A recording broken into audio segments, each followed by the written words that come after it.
Buenos días, soy el doctor Daniel Perales González, residente de tercer año. Vamos a continuar con la unidad número 4 del aparato digestivo. Les voy a empezar a hablar sobre el abdomen agudo. Durante la clase veremos los siguientes temas: una breve introducción del abdomen agudo, la obstrucción intestinal, apendicitis, neumoperitoneo, PAST y la enfermedad ginecológica.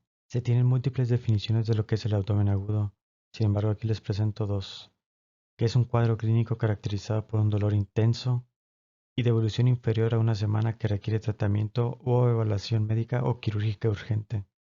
La segunda es un síndrome caracterizado por dolor abdominal de aparición repentina, acompañado de otras manifestaciones que requieren tratamiento urgente, pudiendo ser médico o quirúrgico.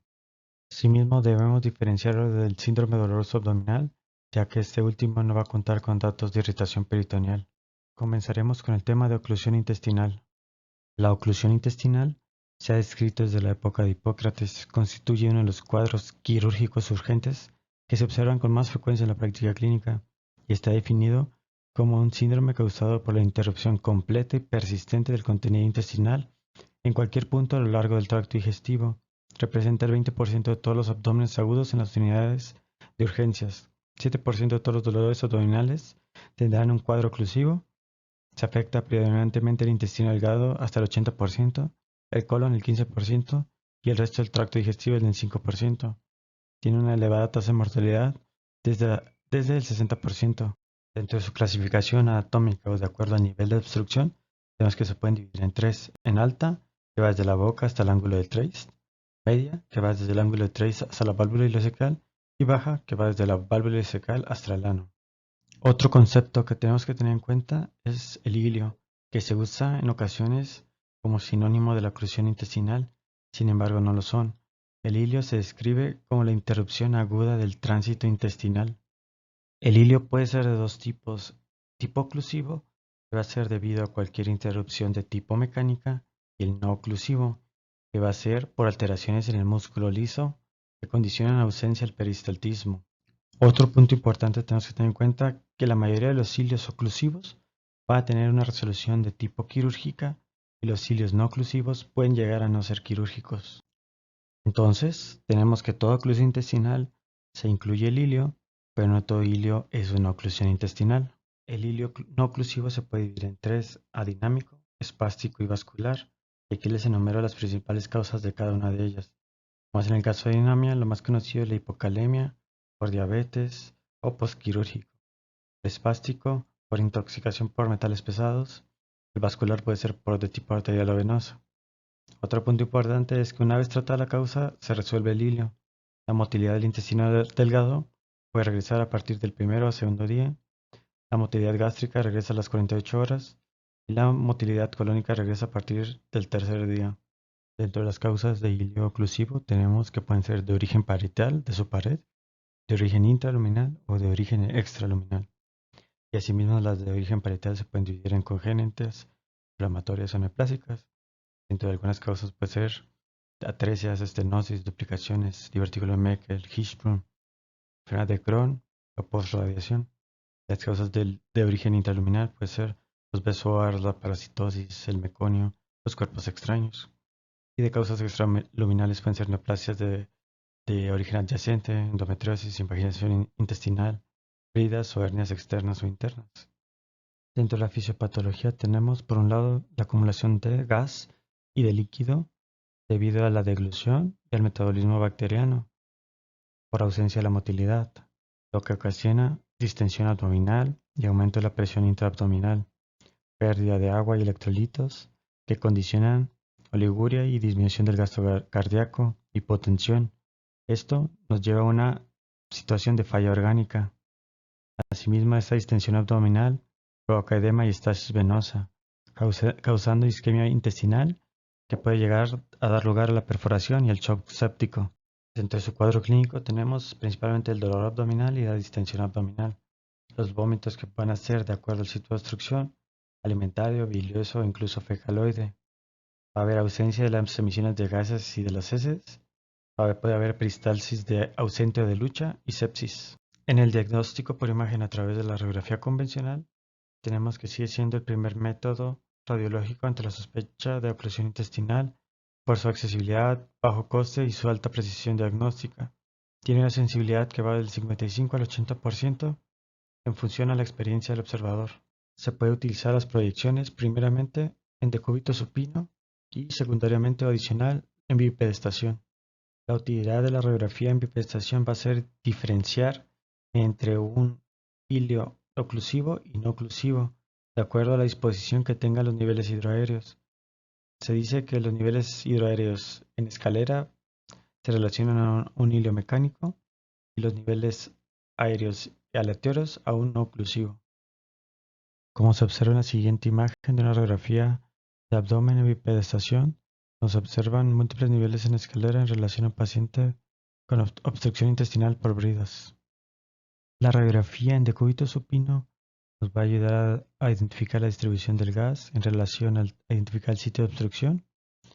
Vamos a poder identificar el grado de dilatación, donde tenemos que tener en cuenta que depende de la bibliografía, para considerar dilatación del intestino delgado, se dice que es mayor de entre 25 y 30 milímetros. El colon más de 60 milímetros y el ciego más de 90 milímetros.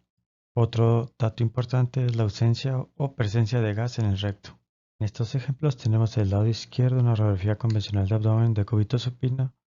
Nos observa una dilatación importante de las asas intestinales debido al patrón conveniente, que se tiene que el diámetro máximo es de 7 milímetros y existe una ausencia de gas distal. Como observamos en la radiografía del lado derecho, donde se observa una radiografía convencional de abdomen de decúbito supino, observamos la dilatación importante del colon ascendente y transverso, representado por su patrón austral, que su diámetro máximo fue de 11 centímetros. En algunos casos nos puede ayudar el ultrasonido a identificar el sitio de obstrucción, debido a que podemos identificar su peristalsis y su diámetro. Regularmente en las fases iniciales puede estar presente la peristalsis, sin embargo, conforme va evolucionando la obstrucción intestinal, podemos observar una disminución de la peristalsis o puede estar totalmente ausente. Un signo va a ser el signo de las teclas de piano, como observamos en las siguientes imágenes. El ultrasonido con transductor convexo en escala de grises nos muestra unas asas intestinales dilatadas, llenas de líquido y con un patrón conveniente representado por múltiples líneas hiperecogénicas, las cuales dan apariencia como teclas de piano. La tomografía computada es el estándar de oro para identificar la causa, el nivel de obstrucción y el grado de obstrucción, e incluso nos puede ayudar a identificar posibles complicaciones, como son la neumatosis, el neumoperitoneo, el líquido libre y si existe datos de isquemia intestinal. La tomografía computada tiene una alta sensibilidad que va desde el 90 al 96%, una especificidad que va al 96%, y una precisión diagnóstica de hasta el 95%, ya que nos ayuda a identificar principalmente la zona de transición, que se demuestra como aquella zona en la tomografía donde existe proximal a esta una dilatación importante, ya sea de las asas del intestino o del colon, y posterior a esta vamos a identificar el intestino colapsado. También nos ayuda a identificar los segmentos del intestino que están dilatados. Y con el medio de contraste nos va a ayudar a identificar si existe datos de isquemia por un reforzamiento heterogéneo. Vamos a poder identificar también, delimitar el engrosamiento parietal. El signo del collar de perlas es característico del hilo de tipo oclusivo, sin embargo en algunas ocasiones puede ser de origen no oclusivo. Se caracteriza por la existencia de múltiples burbujas de gas intraluminal con disposición oblicuas, como se muestra en el siguiente ejemplo de una tomografía transversal de abdomen en fase contrastada, donde se observa el yeyuno que está distendido y su contenido es heterogéneo por la presencia de múltiples imágenes de morfología ovoidea isodensas a aire, los cuales se pueden relacionar igualmente a través de la radiografía, como múltiples imágenes lineales continuas radiotransparentes.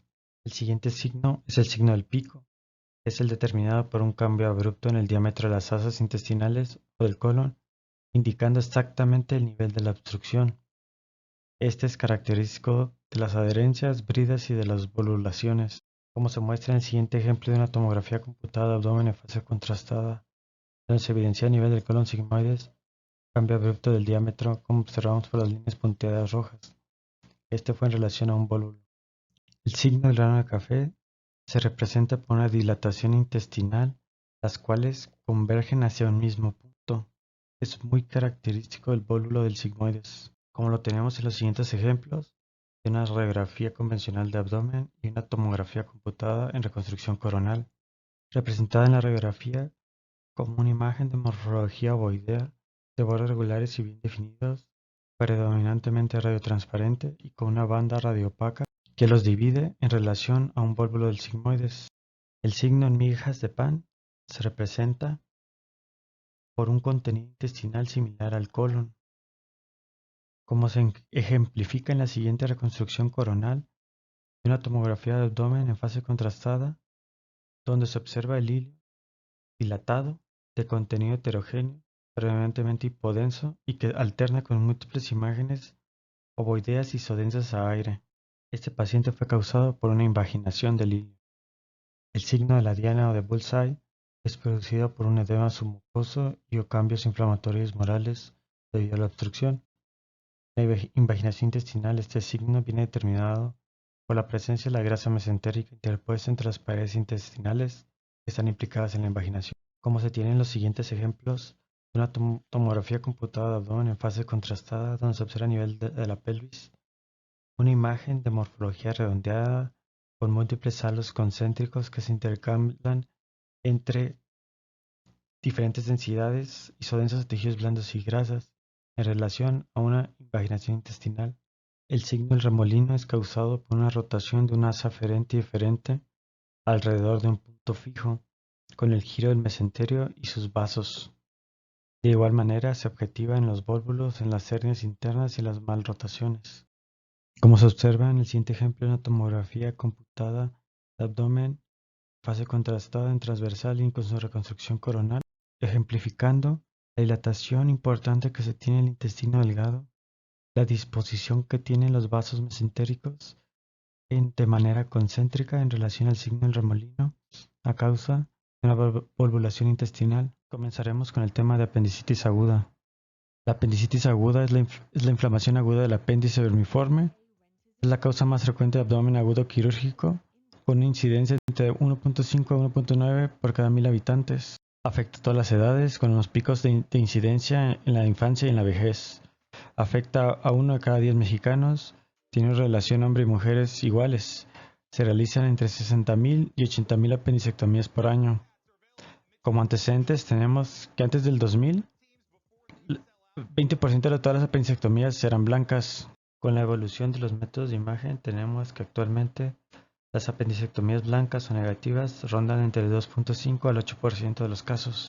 Dentro de su etiología tenemos que es debido a la obstrucción de la luz.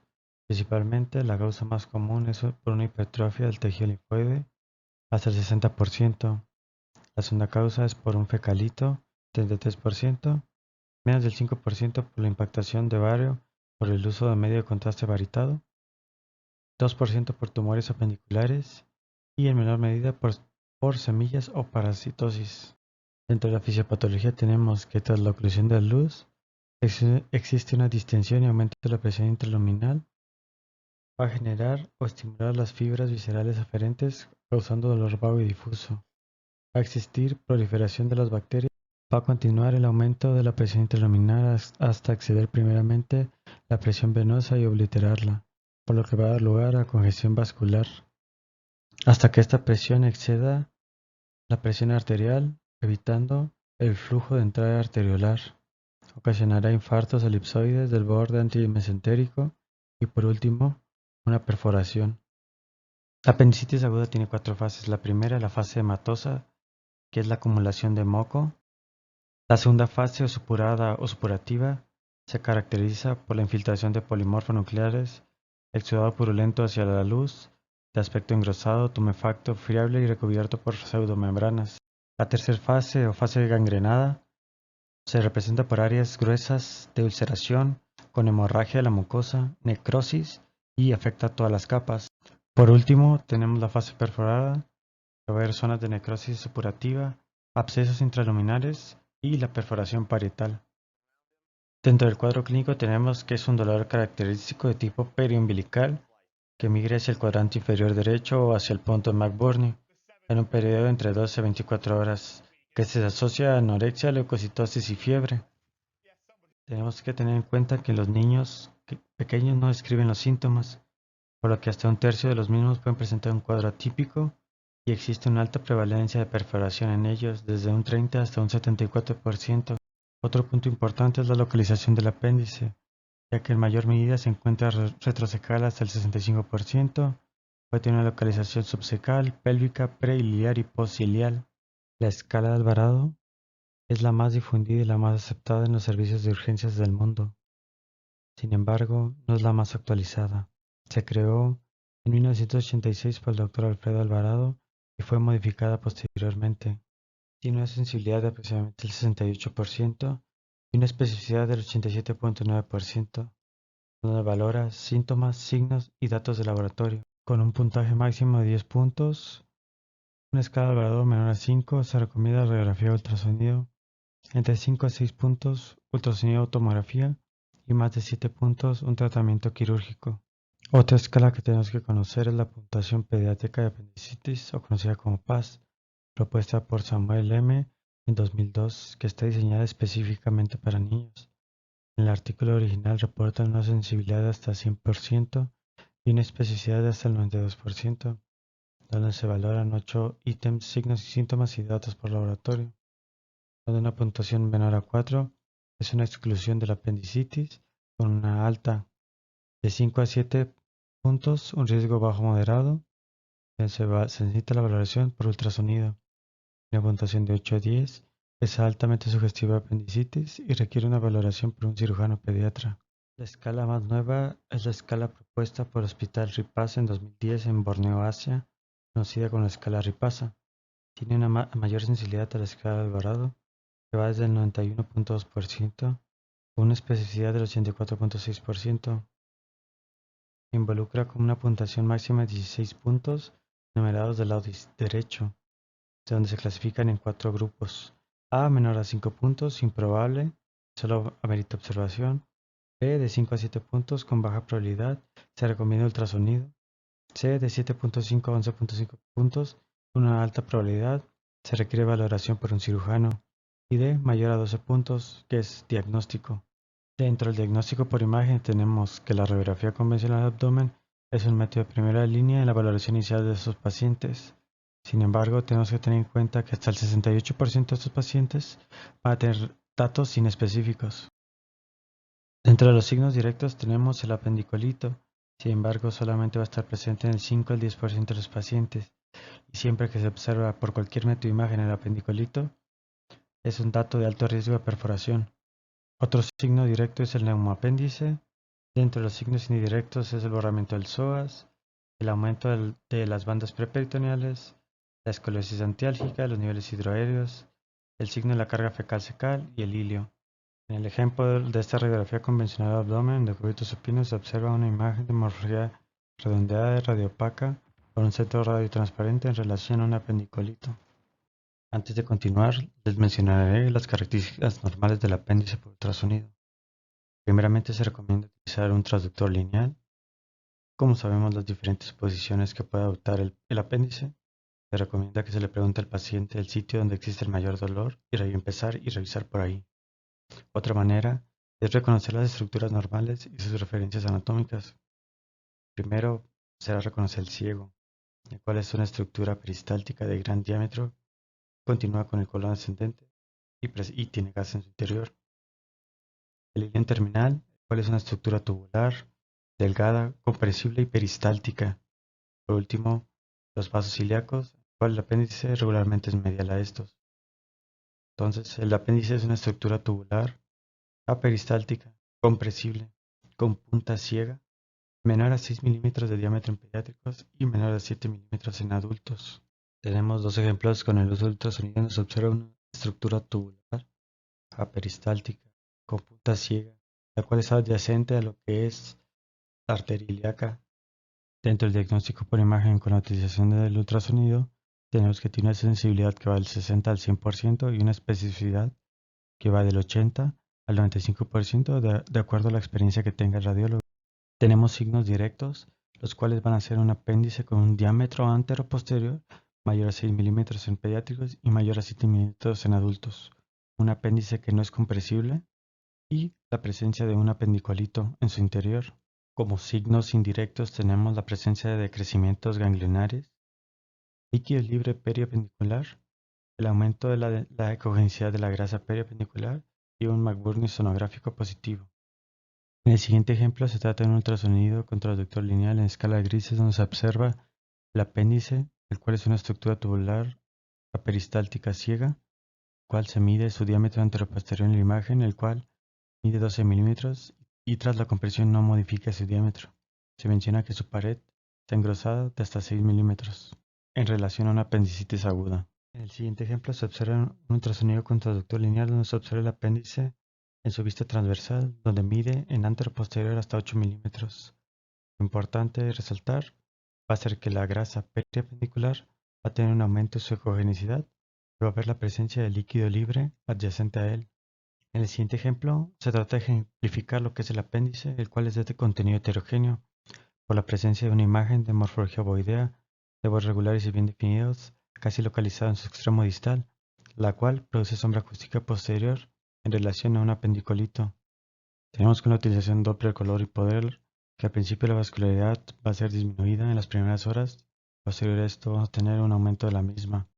Como tenemos en el siguiente ejemplo de un ultrasonido con transductor lineal donde se observa el apéndice con la aplicación Doppler color, tenemos el flujo vascular aumentado en su pared. Se puede utilizar el Doppler espectral, donde se tiene que observar un aumento de la velocidad picosistólica mayor a 10 centímetros sobre segundo, que tiene una sensibilidad de hasta el 95%, y un aumento del índice de resistencia de los vasos de 0.65, una sensibilidad que va al 64%, y una especificidad que va del 89%.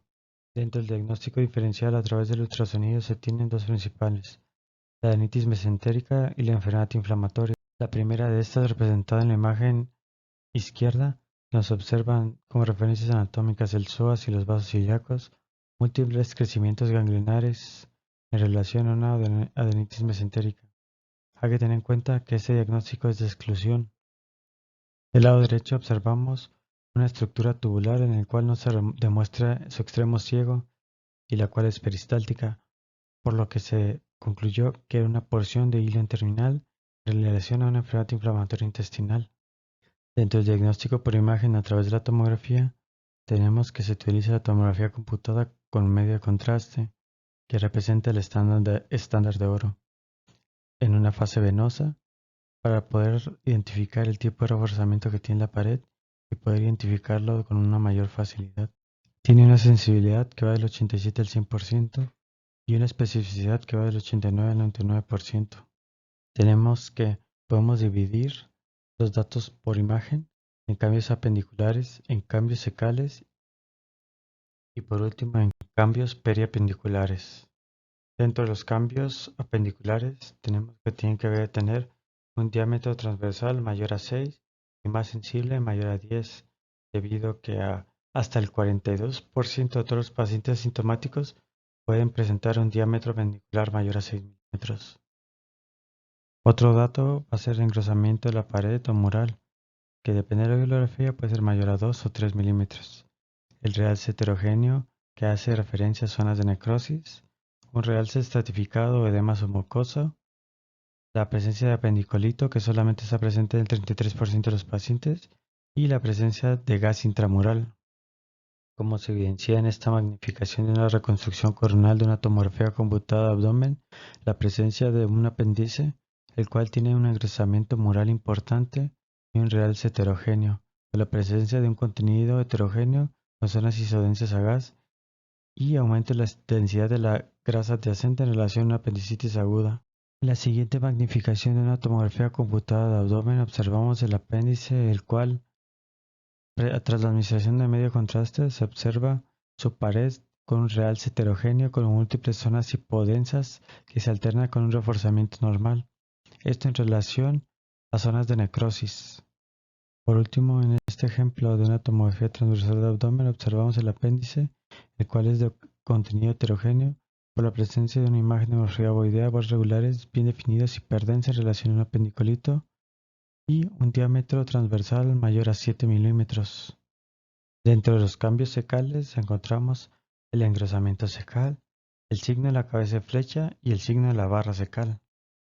Observamos en la imagen del lado derecho una magnificación de una tomografía computada de abdomen por medio de contraste oral, donde se observa el ciego, el cual se observa con un engrosamiento importante de su pared. Por otra parte, tenemos el signo de la barra cecal, que aparece cuando la pared engrosada del ciego rodea un apendicolito enclavado en su raíz, y hace referencia a la inflamación del tejido adyacente. El medio de contraste adopta una disposición lineal. Tenemos que tener en cuenta que los dos signos que os voy a mencionar se dan cuando se administra contraste oral positivo, como se muestra en la imagen del lado derecho, que se trata de una magnificación de tomografía computada de abdomen con medio de contraste oral positivo, donde se observa el importante engrosamiento cecal, el cual va en dirección al apéndice, por lo que genera esta imagen en triángulo que da lugar al signo de la cabeza de flecha. Dentro de los cambios perpendiculares tenemos el aumento de la densidad de la grasa adyacente en relación a una estriación, el engrosamiento de la fascia lateroconal y el mesoapéndice, la presencia de líquido libre, crecimientos ganglionares ileocecales y el engrosamiento de los tejidos adyacentes. Como se muestra en el siguiente ejemplo de una magnificación de una tomografía computada de abdomen en fase contrastada, donde se evidencia con la flecha negra el apéndice, el cual se observa de pared engrosado y con un diámetro de hasta 12 milímetros. Adyacente a este, se observa un aumento de la densidad de la grasa. Asimismo, condiciona que la pared lateral derecha de la vejiga se encuentre engrosada y parcialmente definida. La siguiente magnificación de la tomografía computada se observan adyacentes al ciego múltiples imágenes de morfología ovoidea de bordes regulares parcialmente definidos, homogéneas, las cuales representan crecimientos ganglionares ileocecales. Dentro de las complicaciones tenemos la perforación, el absceso periapendicular, la peritonitis y la obstrucción intestinal. Un punto muy importante es que si observamos un apéndice con un apendicolito e inflamación periapendicular, es prácticamente diagnóstico de una perforación. Como observamos en la siguiente magnificación de una tomografía computada de abdomen en fase contrastada, donde observamos adyacente al ciego una imagen o una colección de morfología ovoidea de bordes parcialmente definidos, de pared gruesa, hiperdensa y con un centro hipodenso en relación a un absceso periapendicular. En el siguiente ejemplo se observa una apendicitis perforada caracterizada por la presencia de un apendicolito libre, un aumento de la densidad de la grasa adyacente y un engrosamiento de la fascia lateroconal. Como dato clave, en esta presentación tenemos que la apendicitis, diámetro anteroposterior entre 6 y 10 milímetros, nos da como conclusión un apéndice con diámetro indeterminado, cual puede ser normal, por lo que se deben de buscar algunos otros datos por tomografía o ultrasonido para poder diferenciarla o dar un diagnóstico de apendicitis. Otro dato importante es la presencia o ausencia de gas intraluminal, que no descarta ni confirma la apendicitis. Y también no debe ser confundido el gas intraluminar con el gas dentro de la pared, ya que este es un signo directo. Y por último les dejo en esta tabla cómo se puede concluir en el reporte de tomografía en base a los datos que se encuentran por la misma. En algunos casos se puede utilizar la resonancia magnética, la cual tiene una sensibilidad del 97 al 100% y una especificidad del 92 al 94%. Se utiliza cuando existe duda diagnóstica en el ultrasonido en las pacientes principalmente que están embarazadas o en los niños en los cuales no se quiere dar dosis de radiación. Se sugiere el siguiente protocolo. Como primera, una secuencia ecospin rápida, un STIR que va a ser sensible al edema y los cambios inflamatorios, un T2 con supresión grasa, que nos va a ayudar o la adquisición va a ser que se represente mejor el apéndice y el uso de T1 con gadolínio solamente en pacientes que no están embarazados. En las siguientes imágenes de resonancia magnética en adquisición coronal y transversal en T2, se puede identificar con la flecha negra la presencia de una estructura tubular hipointensa que hace referencia al apéndice. Del lado derecho se encuentra inferomedial a lo que es el útero gravídico. En el siguiente ejemplo tenemos una resonancia magnética en adquisición transversal, una secuencia de T2 rápida con supresión grasa, con las flechas blancas se identifica el apéndice, está aumentado desde el de diámetro que mide hasta 12 milímetros. Se observan dos imágenes ovoideas con ausencia de señal en relación a apendicolitos y la pared se encuentra con un aumento de la intensidad de señal en relación a edema o cambios inflamatorios. Continuaremos con el neumoperitoneo. Dentro de la definición de neumoperitoneo tenemos que es la presencia de gas dentro de la cavidad peritoneal. 60% de estos pertenece a un antecedente de cirugía abdominal y 25% de cirugía laparoscópica. Como dato importante tenemos que el aire ambiental se reabsorbe entre 2 días y una semana en tomografía y el CO2 se reabsorbe en las primeras horas. El resto de estos es de causa secundaria y 90% pertenece a una perforación de víscera hueca. Tenemos que identificar las causas de un neumoperitoneo falso o un pseudoneumoperitoneo que puede ser confundido por radiólogos inexpertos o médicos en general, que va a ser por la presencia de una dilatación de una víscera hueca, un neumotórax basal encapsulado, un absceso subfénico, irregularidades y ondulaciones diafragmáticas, atelectasias basales o un síndrome de Chilaiditi. Como observamos en la radiografía de tórax, en el espacio subdiafragmático derecho la presencia de múltiples imágenes de hemorragia lobulada radiotransparentes en relación a un patrón austral por un síndrome de Chilaiditi. Tenemos que el neumoperitoneo se puede clasificar de acuerdo a su origen, en iatrogénico, por causas médicas, por traumatismo cerrado o abierto o por otras causas. Dentro del diagnóstico por imagen, en el uso de la radiografía se tiene una sensibilidad que va desde el 55 hasta el 85% y esto va a depender en gran medida por las proyecciones utilizadas y el conocimiento de los signos radiológicos. Se menciona que se pueden identificar la presencia de gas desde un milímetro. Regularmente se utilizan las radiografías póster-anterior de tórax, de cúbito lateral izquierdo con rayo horizontal. En esta última técnica se debe mantener esa posición por al menos 10 minutos antes de la toma de esta radiografía. Pero como veremos a continuación, la radiografía de abdomen en decúbito supino nos aporta un sinnúmero de signos radiológicos. En esta diapositiva se enumeran múltiples signos radiológicos de neumoperitoneo que a continuación se abordarán. En el siguiente ejemplo de una radiografía de tórax en bipedestación observamos el signo clásico que la mayoría de las personas conocen, las cuales van a ser la presencia de dos imágenes radiotransparentes de morfología semilunar localizadas en los bordes inferiores del diafragma, los que nos dan el signo de las alas de gaviota.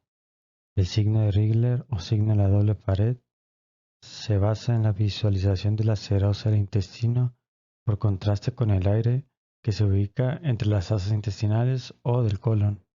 Como se observa en las siguientes imágenes, en las cuales cuando existen dos asas intestinales cercas, se observa que son divididas por una imagen lineal radiopaca en relación a la visualización de la serosa, está en relación a este signo. El signo de triángulo se basa por la presencia de aire de morfología triangular entre tres asas adyacentes o entre dos asas y el peritoneo parietal, como se observa del lado izquierdo en una radiografía convencional de abdomen de cúbito supino, donde se observa una importante dilatación y distensión de las asas intestinales de contenido radiotransparente, los cuales están señalados por los círculos amarillos, múltiples imágenes triangulares radiotransparentes que hacen los bordes por el peritoneo parietal y por las asas intestinales. A diferencia de la imagen del lado derecho, donde se identifica la misma imagen triangular radiotransparente, sin embargo, esta se encuentra formada por tres asas intestinales. El signo de la cúpula es representado por aire en la cavidad peritoneal en la subporción anterior, como una imagen radiotransparente horizontal por debajo del diafragma, como se observa en la siguiente imagen, representado como una imagen horizontal radiotransparente que está por debajo del diafragma y superior a las cúpulas diafragmáticas en relación al signo de la cúpula. El signo de ligamento falciforme se representa en la radiografía de abdomen de cúbito supino por la presencia de un neumoperitoneo abundante. El gas rodea el ligamento falciforme por ambos lados, de forma que el ligamento aparece como una línea superpuesta, radiopaca, a la parte medial del hígado y que va en dirección paralela a la columna. Al igual que el signo de ligamento falciforme, se puede ver el signo de ligamento de Teres, que no es más que el ligamento extrahepático o ligamento redondo, que es el remanente de una vena umbilical izquierda obliterada, como se muestra en la magnificación de esta radiografía, que se observa una imagen radioopaca de morfología rectangular, la cual está bien delimitada por la presencia de aire a su alrededor. Este ligamento tiene un trayecto desde el borde inferior hepático hasta la región umbilical, como se muestra en esta radiografía. El signo de la V invertida es la visualización de los ligamentos umbilicales. Esto es debido a la gran cantidad de aire que existe en la cavidad peritoneal, predominantemente en la pelvis. Este aire va a rodear a lo que son los ligamentos, los vamos a poder visualizar como unas estructuras lineales o tubulares radioopacas que van desde la pelvis y convergen una a la otra de manera cefálica. Otro signo va a ser el signo del duraco, que se va a ver representado como una imagen radiopaca que va desde la pelvis hacia el ombligo en relación al ligamento del duraco. El signo de balón de rugby hace referencia, como se ejemplifica en las siguientes radiografías, en decúbito supino lateral izquierdo, con una imagen de gran tamaño, radiotransparente, de morfología ovoidea con un eje mayor cráneo-caudal, en relación a un hemoperitoneo masivo. El signo del hígado hipertransparente se ha descrito principalmente en neonatos a través de una radiografía convencional de abdomen de decúbito supino, por una acumulación de aire intraperitoneal entre la cara anterior del hígado y el peritoneo, por lo que nos da la apariencia de un hígado de densidad radiotransparente, como se muestra en el siguiente ejemplo, cual debido a la gran cantidad de aire que existe se puede limitar los bordes hepáticos, el cual ha perdido su densidad tipo agua y ahora es radiotransparente. El signo del diafragma continuo hace referencia cuando existe una radiografía de tórax en bipedestación, donde se observa y se acumula el aire en la parte superior del abdomen, dando una interfase en toda la longitud del diafragma. Como se observa en la siguiente radiografía de tórax en bipedestación, se observa la presencia de una imagen radiotransparente en todo el margen o contorno inferior del diafragma en relación al signo del diafragma continuo. Como dato importante tenemos que tener en cuenta la distinción de ese signo en el neumoperitoneo y en el neumomediastino. En el neumomediastino se va a observar el margen superior y en el neumoperitoneo se va a observar el margen inferior del diafragma. El signo de las inserciones diafragmáticas hace referencia cuando existe aire libre subdiafragmático, lo que nos permite observar dos o tres líneas como observamos en la radiografía, las cuales son curviadas, gruesas, que van en dirección hasta converger, relación a las inserciones diafragmáticas. Estas solamente se ven en el lado derecho. Se le conoce también como el signo de los delfines. El signo de la vesícula visible se representa en una radiografía convencional de abdomen, cuando se presenta un aire que rodea la vesícula biliar. Como observamos en esta radiografía y en la magnificación, se observa una imagen anterior al hígado, morfología radiopaca, esta en relación a la vesícula, la cual, debido a la gran cantidad de aire, puede rodear sus paredes y puede ser visible. Dentro del diagnóstico por imagen, en la utilización del ultrasonido que puede llegar a ser más sensible que la radiografía, que lleva una sensibilidad del 95 al 100% en los casos de trauma. Puede detectar desde 1 mililitro de aire. Se utiliza la siguiente técnica, que es la elevación de la cabeza en posición semi-Fowler de 10 a 20 grados con el transductor en el área epigástrica para valorar lo que es el aire en el espacio subhepático anterior. Como se observa en la siguiente imagen de un ultrasonido con transductor convexo, nos observa la presencia de reverberancia en el espacio subhepático anterior, el cual es móvil con el cambio de posición del paciente. Tenemos otro ejemplo de un ultrasonido con transductor lineal en escala de grises donde se observa en el espacio subhepático anterior la presencia de una imagen hiperecogénica la cual produce reverberancia, esto en relación al signo de la línea o franja peritoneal. El uso de la tomografía en el diagnóstico por imagen del neumoperitoneo se tiene que tiene una sensibilidad muy alta del 85 al 100%. Todos los casos que se sospechen neumoperitoneo se debe utilizar una ventana de pulmón, ya que nos permite acentuar la densidad de tipo aire. En este ejemplo de una tomografía computada transversal por medio de contraste, se observa la presencia de líquido libre subdiafragmático derecho, el cual es heterogéneo por la presencia de imágenes ovoideas redondas y su densidad aire. Además, en el espacio subdiafragmático izquierdo, se observa la presencia de una imagen de morfología irregular de bordes lobulados parcialmente delimitados la cual es isodensa-aire. En el siguiente ejemplo observamos una tomografía computada de abdomen transversal con ventana para pulmón, en donde se observa en los tejidos blandos de la pared lateral derecha del abdomen la presencia de una imagen semilunar isodensa-aire que diseca los músculos, asociado a neumoperitoneo, el cual puede ser distinguido en la parte anterior del abdomen. La ventana de pulmón en este caso nos ayuda a identificar y distinguir las asas intestinales llenas de aire del neumoperitoneo, ya que éstas presentan una pared bien delimitada. Tenemos un estudio de tomografía transversal de abdomen, una reconstrucción coronal. Se tiene un paciente que tiene un neumoperitoneo abundante, donde se pueden observar los ligamentos. En el lado izquierdo, en la imagen transversal, observamos en la región anterior el ligamento falciforme representado por la flecha blanca.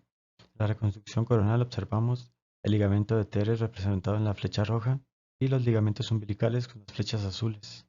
Continuaremos abordando el trauma abdominal y el FAST. Se tiene que el FAST fue utilizado en pacientes desde 1970 en Europa, sin embargo fue adoptado en Norteamérica hasta 1990. En un inicio se definió como un ultrasonido abdominal enfocado en pacientes con traumatismos, aunque actualmente está redefinido a una evaluación enfocada con la utilización del ultrasonido en pacientes con trauma, ya que no solamente podemos evaluar el abdomen, nos permite evaluar un sinnúmero de lesiones orgánicas. Está ampliamente utilizado y aceptado en el mundo y es una herramienta vital en la valoración inicial en los centros de trauma, por lo que se incluye en el ATLS. Este método de estudio tiene una gran sensibilidad y especificidad para detectar el hemoperitoneo. Sin embargo, no es muy sensible en la detección de lesión a órgano sólido, en el cual no existe la presencia de líquido libre. Va a depender mucho de la habilidad que tenga el médico que lo está utilizando.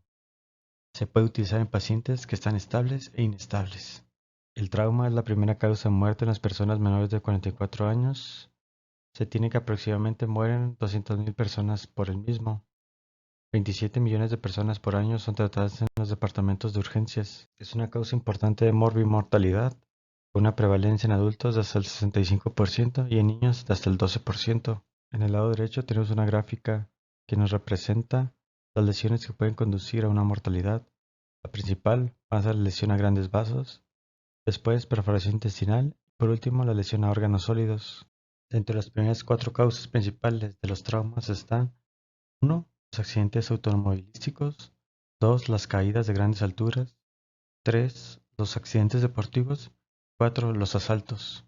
Dentro del mecanismo de lesión, tiene que existen los contusos, que van a ser principalmente lesiones a órganos sólidos, y los punzocortantes, van a lesionar principalmente el tracto digestivo.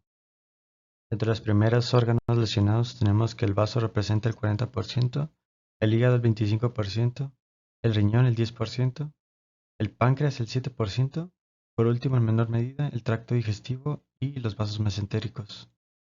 Dentro del diagnóstico por imagen en el trauma, tenemos que es útil las radiografías para identificar signos y datos de neumoperitoneo y de líquido libre, así como evaluación del tórax y la evaluación de fracturas, como se muestra en el siguiente ejemplo de una radiografía de tórax en decúbito lateral izquierdo, donde se ejemplifica un hemitórax radiotransparente y se puede observar el signo de la pleura visceral en relación a un neumotórax. En este ejemplo de una radiografía de pelvis, en anteroposterior observamos el isquio izquierdo con un trazo de fractura oblicua y una diástasis de la sínfisis del pubis de aproximadamente 28 milímetros, que lo clasificaría como una pelvis inestable y con un antecedente de trauma. Es una urgencia médica. Dentro de la técnica tenemos que evaluar el paciente en decúbito supino si es posible, y aún mejor en Trendelenburg. Se pueden utilizar transductores convexos, sectoriales o lineales, dependiendo de las características del paciente. El FAST puede detectar volúmenes de entre 5 y 10 litros y se evalúan principalmente cuatro zonas: el espacio de Morrison o hepatorrenal, el periesplénico, paravesicales y fondo del saco, y el pericárdico o subsifoideo. Se menciona que este ultrasonido debe ser menor a 3 minutos en su realización. Otro punto clave es la identificación de los ligamentos, ya que cuando existe líquido libre los podemos confundir con hemoperitoneo. La primera zona se valora con el transductor en línea media axilar posicionado sobre las últimas costillas. En esta zona vamos a valorar el espacio patorrenal para la presencia de líquido libre. Asimismo valoraremos la cavidad pleural derecha en busca de ramen pleural. Asimismo se valorarán las características anatómicas del hígado y del riñón derecho. Este sitio anatómico es el más sensible para la identificación del líquido libre y es el primero que se debe de abordar.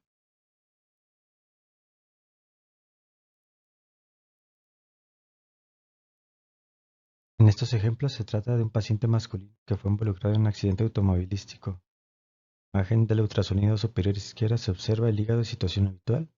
Su ecogenicidad es heterogénea por la presencia de una imagen de morfología irregular hipoecogénica en relación a la laceración hepática. Asimismo se observa la presencia de líquido libre en el espacio de Morrison. En la imagen inferior derecha se observa el líquido libre que rodea el hígado y el espacio de Morrison, el cual es heterogéneo, predominantemente hiperecogénico, de morfología irregular, esto en relación a un hemoperitoneo. La segunda zona a evaluar es el espacio perisplénico, el espacio espleno-renal, donde el transductor se coloca de manera longitudinal, ligeramente apuntando hacia anterior, entre la línea media axilar y la línea media axilar posterior, entre las últimas costillas. Sin embargo, tenemos que tener en cuenta que es ligeramente superior y posterior el riñón izquierdo a diferencia del riñón derecho. El lugar más sensible para detección de la líquido en este espacio va a ser el subdiafragmático izquierdo. Sin embargo, asimismo se tiene que valorar la cavidad pleural izquierda, la ecogenicidad del vaso y la ecogenicidad del riñón.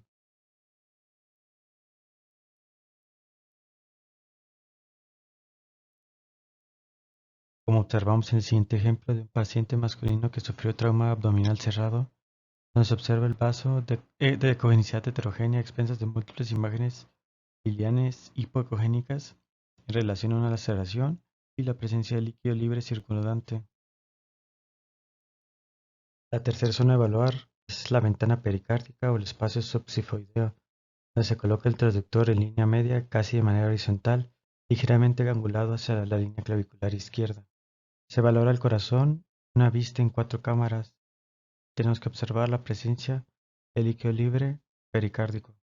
Como observamos en el ejemplo del lado derecho, donde se observa un paciente que tuvo trauma cerrado de tórax, donde se observa la presencia de líquido libre pericárdico, el cual es heterogéneo, por múltiples imágenes puntiformes y hiperecogénicas distribuidas de forma difusa en relación a un hemopericardio. Por último, se valora la cuarta zona, los espacios paravesicales y el fondo del saco, debido a que es la zona más declive de la pared abdominal. Se valora el espacio retrovesical en hombres y el saco de Douglas en las mujeres. Se realizan dos tipos de exploraciones: de manera longitudinal, con barridos de derecha a izquierda, y en transversal, con barridos de arriba hacia abajo. Actualmente existen un sinnúmero de nuevos protocolos con la utilización del ultrasonido en trauma, como es el Blue y el Radius, que se utiliza en pacientes con problemas respiratorios, el Rush, que se utiliza en pacientes con shock e hipotensión, el eFAST, que es una modalidad extendida del FAST. Como observamos en los siguientes ejemplos, en la imagen del lado izquierdo inferior se observa un ultrasonido con transductor convexo en escala de grises en línea media, donde se observa la vena cava inferior. Se tiene que medir aproximadamente 2 centímetros por debajo del diafragma. La vena cava normalmente aumenta su diámetro en la expiración y en la inspiración disminuye su diámetro, por lo que se toma una medida en la inspiración y en la expiración y se toma una relación. Esta nos ayuda a identificar más o menos la presión venosa central. En la imagen superior derecha se observa un ultrasonido con transductor lineal en escala de grises del tórax, donde se observan, representado con las flechas blancas, múltiples imágenes lineales hiperecogénicas que producen sombra sucia posterior. Esto en relación a líneas A que hacen relación a un neumotórax. La tomografía tiene una sensibilidad del 92 a 98% y una especificidad del 99% para detectar lesión a órganos sólidos y hemoperitoneo.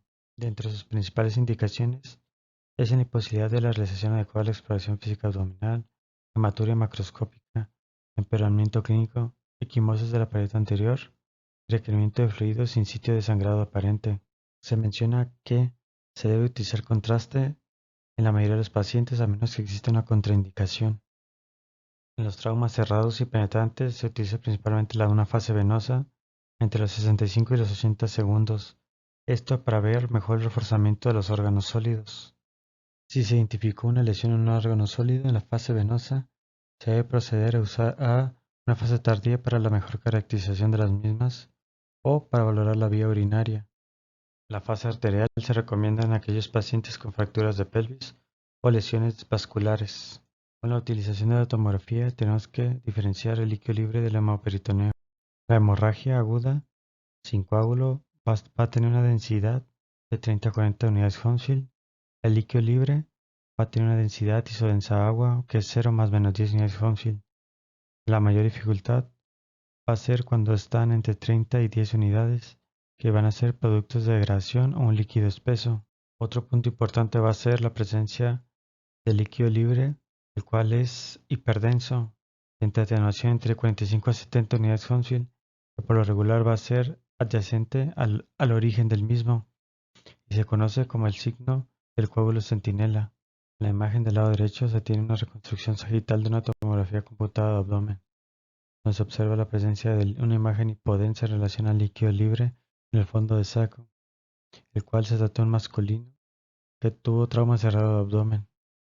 Como dato importante tenemos que hasta el 10% de los pacientes masculinos con trauma cerrado de abdomen puede tener líquido libre sin la presencia de una lesión a órgano sólido. En el siguiente ejemplo tenemos una magnificación de una tomografía computada de abdomen en fase simple, donde observamos adyacente a la cabeza del páncreas una colección de morfología ovoidea de bordes regulares y parcialmente definidos, la cual es heterogénea, predominantemente hiperdensa, con un coeficiente de atenuación de aproximadamente 67 unidades Hounsfield, que alterna con múltiples imágenes hipodensas. Esto en relación al signo del coágulo centinela por ruptura duodenal. A continuación abordaremos una de las lesiones a órganos sólidos, como es el trauma esplénico. Siempre se debe sospechar cuando existe lesión en el tórax izquierdo o en el abdomen superior izquierdo. Frecuentemente se asocia a fracturas costales. La preservación del vaso es un estándar o un lineamiento en el área de trauma. Se ha establecido una clasificación para el trauma esplénico por la AST desde 1994 con el objetivo de dar un lineamiento hacia un tratamiento conservador o hacia una cirugía. Lo divide en 5 grados. A partir del grado 3 amerita tratamiento quirúrgico por lo regular. Actualmente tenemos que la clasificación de la AST es limitada y ofrece un pobre predictor de la eficacia del tratamiento, por lo que se estableció otra clasificación basada en la tomografía que incluye 4 grados. El último se divide en 2, como se observa en la imagen del lado derecho. Otros datos importantes que se tienen que tomar en cuenta en la valoración de estos tipos de trauma va a ser la cuantificación del hemoperitoneo, si existen datos de hemorragia activa o si existen pseudoaneurismas o fístulas AB. En esta siguiente imagen se ejemplifica la clasificación de la AST de trauma esplénico, donde se valora principalmente la superficie que recorre el hematoma, la profundidad de las laceraciones o los diámetros que tengan los hematomas intraparenquimatosos y si existe lesión vascular o datos de hemorragia activa, como se muestra en el siguiente ejemplo de una reconstrucción coronal sagital de una tomografía computada de abdomen o en fase contrastada, donde observamos el vaso, el cual es de densidad heterogénea por múltiples imágenes hipodensas, distribuidas de forma difusa.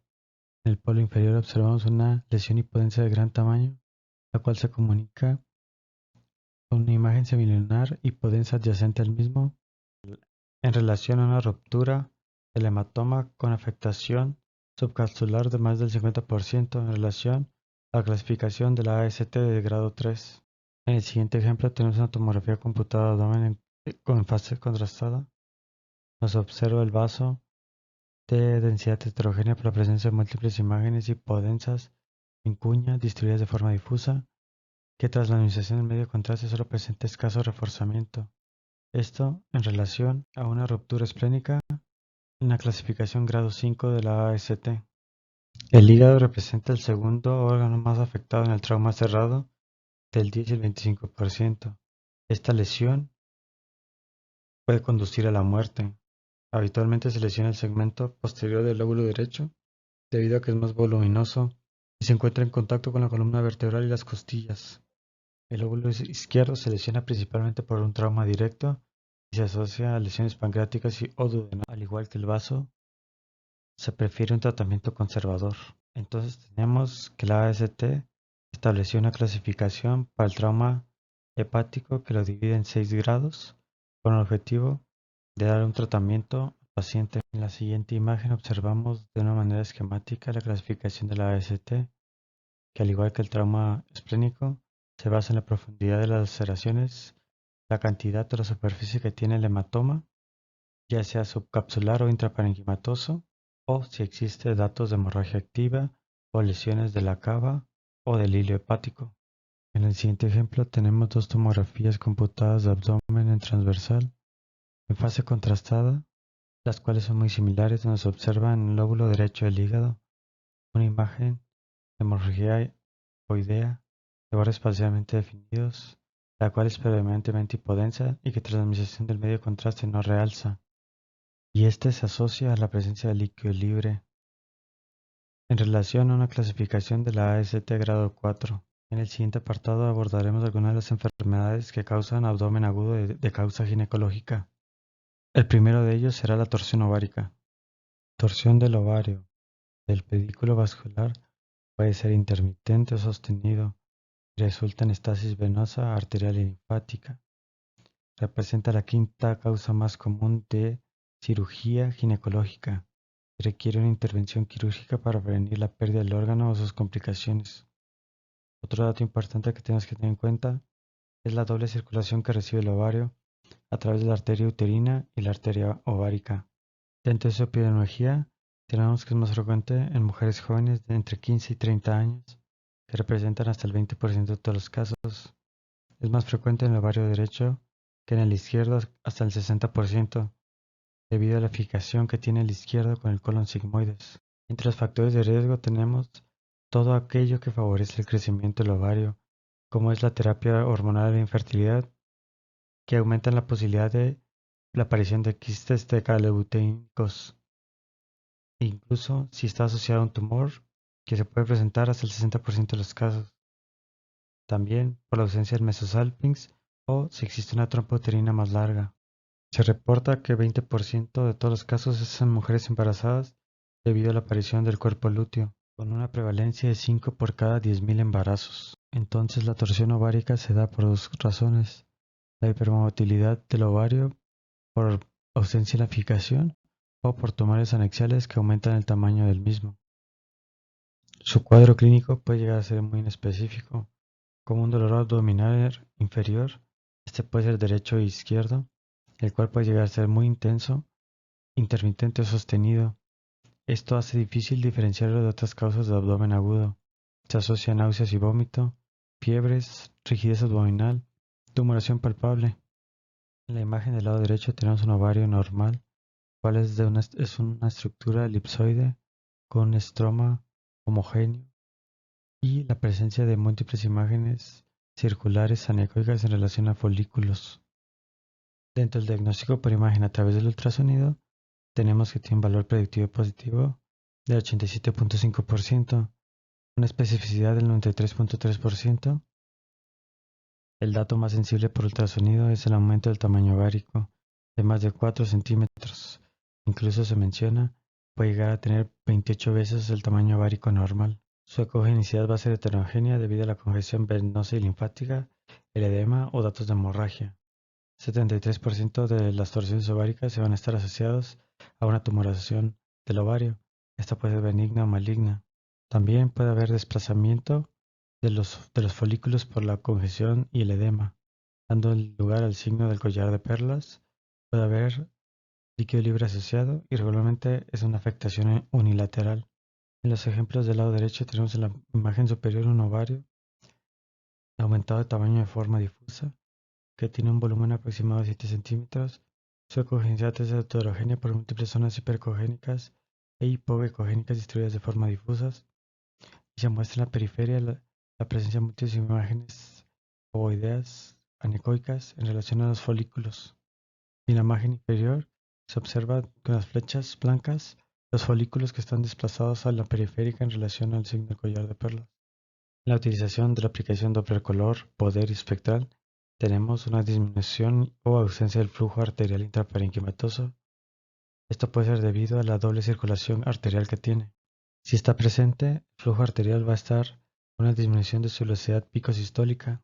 Va a ser más característico la ausencia o disminución del flujo venoso intraparenquimatoso por el colapso venoso. Como se muestra en la imagen superior derecha, un ovario aumentado de tamaño de cavidad heterogénea con la aplicación de Doppler poder donde se observan la vascularidad pequeña o disminuida intralesional y predominantemente un flujo vascular periférico. En la imagen inferior derecha tenemos el ovario aumentado de tamaño, su conicidad es heterogénea a expensas de una imagen de morfología ovoidea, anecoica en su interior de gran tamaño y de pared delgada, en relación a un cistoadenoma seroso, por lo que tenemos que tener en cuenta lo que mencionamos, que muchos de estos se van a asociar a tumoraciones. Y con la aplicación de Doppler color se observa ausencia de flujo intralesional.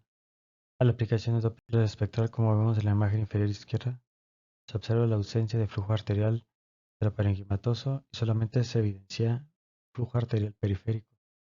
Uno de los signos más característicos va a ser el signo del remolino. Este se representa en la imagen del lado derecho. Observamos los vasos en una distribución concéntrica en relación a una torsión ovárica. La tomografía computada se utiliza si los datos encontrados por ultrasonido son ambiguos o si la sospecha de torsión ovárica es muy fuerte y no se ha establecido o confirmado a través del ultrasonido. Los datos por tomografía son muy similares al ultrasonido. Se observa un aumento del tamaño del ovario mayor a 4 centímetros, la desviación del útero hacia la lesión, un engrosamiento de las trompas de falopio. Se puede asociar a una tumoración predominantemente quística, como es el teratoma quístico maduro. Tras la administración de medio contraste, podemos observar una disminución o ausencia total de reforzamiento de la lesión. Asimismo, podemos observar aumento de la densidad de la grasa circulante en relación a estriación, edema y líquido libre adyacente. Y como dato patognomónico de la torsión ovárica va a ser encontrar el pedúnculo ovárico retorcido o el signo del remolino. En el ejemplo del lado derecho tenemos una tomografía computada de abdomen, fase contrastada, donde observamos el ovario izquierdo aumentado de tamaño, de bordes regulares parcialmente definidos, que es heterogéneo por la presencia de múltiples imágenes hipodensias que se relacionó a zonas de necrosis y que tras la administración de medio de contraste presentó escaso reforzamiento. En el siguiente ejemplo tenemos una tomografía computada de abdomen transversal con medio contraste oral e intravenoso con su reconstrucción sagital y coronal, donde se observa el ovario izquierdo aumentado de tamaño de forma difusa. Su densidad es heterogénea por la presencia de múltiples imágenes ovoideas o densas en la periferia en relación a los folículos que están desplazados. Así tiene un centro heterogéneo predominantemente hipodenso, el cual se menciona que tras la administración de medio contraste hubo escaso reforzamiento, esto en relación a una torsión ovárica. En el siguiente ejemplo tenemos una reconstrucción coronal de una tomografía de abdomen en fase contrastada, en el cual observamos el anexo derecho del cual es heterogéneo a expensas de múltiples imágenes hipodensias concéntricas representadas con la flecha amarilla en relación al signo del remolino. Continuaremos con el embarazo ectópico. El embarazo ectópico se define como la implantación del blastocisto de una manera normal fuera de la cavidad endometrial. Afecta entre el 1 y el 2% de todos los embarazos y es más prevalente en el primer trimestre hasta el 18% de los casos. Entre los factores de riesgo se encuentra un antecedente de embarazo ectópico previo, cirugía tubárica previa, anomalías anatómicas, enfermedad pélvico inflamatoria previa, las mujeres en etapa fértil y la fertilización in vitro. Dentro de la localización de la implantación de blastocisto, tiene que la implantación en la tuba es del 93 al 97% y de ahí se puede dividir la porción ampular, que es la más común, hasta el 70% de todos ellos, la porción ítmica 12%, porción fimbrial 11%, una implantación en el ovario en el menos del 1%, implantación cervical menos del 1%, implantación en una cicatriz, es muy rara, y la implantación abdominal puede ser hasta el 1.4%. La importancia de esto radica en el riesgo de ruptura tubárica de hasta el 20% en las pacientes que tienen implantación tubárica. En el diagnóstico por imagen a través de ultrasonido y tomografía, el embarazo ectópico tubárico, se va a observar una tumoración anexial separada del ovario y del útero, un signo del anillo tubárico que va a representar como un anillo hipercogénico que rodea el saco gestacional, y vas a encontrar una alta señal Doppler color o flujo vascular que rodea la lesión. Como se muestra en la primera imagen superior, lo que se distingue el ovario en la parte izquierda y el útero en la parte derecha, y entre ellas se observa una imagen de morfología ovoidea de pared gruesa hipercogénica, y adentro en su interior se tiene un feto rodeado de líquido, por lo que se estableció un embarazo tubárico. El ejemplo del inferior, observamos otro estudio de ultrasonido con transductor convexo. Nos observa una imagen de morfología ovoidea heterogénea que está adyacente al útero y al ovario, en lo cual con la aplicación de Doppler color se observa aumento del flujo periférico. En los ejemplos de tomografía computada transversal y su reconstrucción coronal en fase contrastada observamos en el anexo derecho una imagen de morfología ovoidea de bordes parcialmente delimitados, predominantemente hipodensa, adyacente al ovario y rodeada por una gran cantidad de líquido libre que es hiperdenso en relación al hemoperitoneo. Los siguientes ejemplos tenemos del lado izquierdo de embarazo ísmico, donde se observa en la imagen inferior un ultrasonido transvaginal. Se observa con un corte sagital del útero en su porción del cérvix una imagen de morfología ovoidea de pared gruesa hipercogénica con un centro anecoico, y que tras la aplicación de Doppler color observamos flujo vascular periférico en relación al signo del anillo tubárico de fuego. En el lado derecho observamos un ultrasonido pélvico con transductor convexo en escala grises en aplicación Doppler color, donde se observa el ovario, el cual es heterogéneo por la presencia de un feto en su interior, el cual asimismo presenta, tras la aplicación Doppler color, flujo periférico en relación al signo del anillo. Por último veremos el quiste de ovario hemorrágico. El quiste hemorrágico es la causa más frecuente de dolor pélvico agudo de origen ginecológico en la mujer. Es casi exclusivo de las mujeres en edad fértil, posmenopáusicas en tratamiento hormonal y de embarazos. Dentro del diagnóstico por imagen a través de ultrasonido tenemos que su apariencia va a depender de acuerdo al estadio evolutivo. En etapas agudas puede ser hipercogénico y esta puede simular una tumoración sólida. Sin embargo, presenta reforzamiento acústico posterior. La apariencia más característica es como un quiste complejo con un patrón reticular. Puede tener niveles líquido-líquido o presencia de líquido libre adyacente en relación al hemoperitoneo. Donde se observa el lado derecho, una imagen de un ultrasonido con traductor convexo, donde se observa el ovario de econicidad heterogénea por la presencia de una imagen de morfología ovoidea de pared gruesa y precogénica, con un centro hipoecogénico por la presencia de múltiples imágenes lineales y precogénicas que es en relación a un patrón reticular fino, y aunado a esto presenta reforzamiento acústico posterior en relación a un quiste hemorrágico característico. En los siguientes ejemplos se observan las diferencias características que tienen los quistes hemorrágicos. En la imagen A observamos que es una imagen heterogénea, predominantemente hiperecogénica, por la presencia de múltiples imágenes lineales interior y que alterna con zonas de menor ecogenicidad. Por la flecha se identifica la presencia de líquido libre adyacente. En la imagen B se observa que tras la aplicación de Doppler color no se observa flujo intralesional. En la tercera imagen se representa un nivel líquido-líquido en relación a un coágulo. En la última imagen se observa una imagen del ovario que es heterogéneo por la presencia de una lesión de gran tamaño ovoidea precogénica predominantemente, que puede simular la apariencia de una lesión sólida. Sin embargo, presenta reforzamiento acústico posterior. Esto en relación a un quiste hemorrágico en etapa aguda. Como principal complicación, tenemos que puede haber ruptura del quiste, lo cual no es muy infrecuente. Se va a identificar con la presencia de líquido libre que puede limitarse a la pelvis o extenderse hasta la cavidad abdominal. Las características del líquido van a depender igualmente de su estadio. Se observa en una imagen de ultrasonido con transductor convexo en escala de grises, donde se muestra el ovario heterogéneo por la presencia de una imagen de morfología ovoidea heterogénea predominantemente hiperecogénica en relación a un patrón reticular fino, que adyacente a él, representado por el asterisco, se observa el líquido libre, el cual es predominantemente hiperecogénico en relación a un hemoperitoneo y ruptura del quiste. La tomografía computada con medio de contraste nos va a ayudar primeramente a identificar el sitio de sangrado.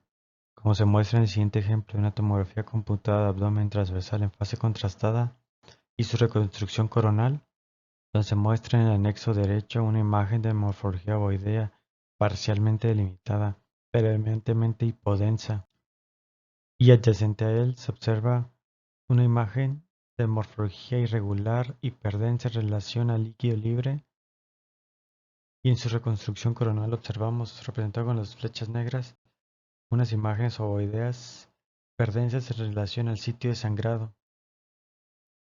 Como conclusiones tenemos que la radiografía convencional es tradicionalmente el primer método de imagen empleado en el abordaje del abdomen agudo, la cual es muy orientativa y nos permite identificar entre causas quirúrgicas y médicas.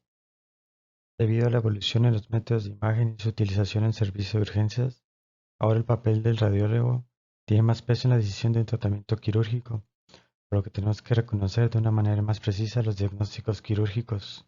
Por último, el diagnóstico de apendicitis aún sigue siendo un reto para el radiólogo, debido a la gran variabilidad de presentación que se tiene, por lo que debemos de ser precisos en su identificación y evitar cirugías blancas.